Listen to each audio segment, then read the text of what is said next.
गोर लगै छी। हम चमचम मैथिली गीत में अहाँ समस्त मिथिलावासी के स्वागत करै छी। होली आबि गेल तऽ आइ हम एगो होली के गीत कहै छी जे एखन शादी विवाह में उपनयन मूड़न सब में बटगवनी होइया, ताहि दुआरे अहाँ सब जरूर ई गीत सुनब देखब और नीक लागे यदि तऽ हमर चैनल के सब्सक्राइब, वीडियो के लाइक करब। होली में शिव जी चलल बाजार, होली में घूमी घूमी पूछथिन पार्वती से की अहाँ लेब गौरी, होली में शिव जी चलल बाजार, होली में साड़ी नहीं लेबै भोला, लहंगा नहीं लेबै,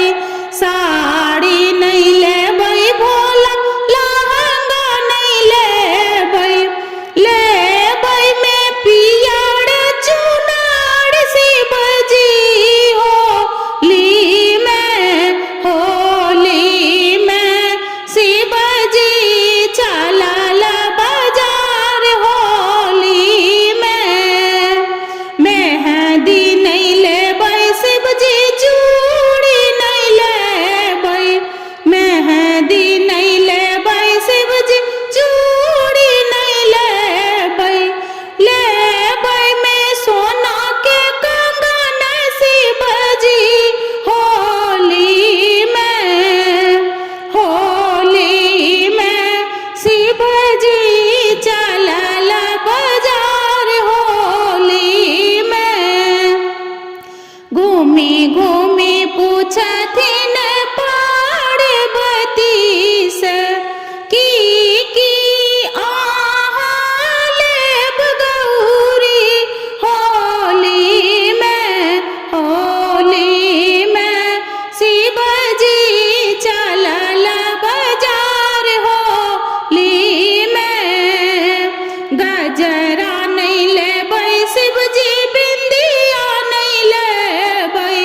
गजरा नहीं लेबै शिव जी, बिंदिया नहीं लेबै,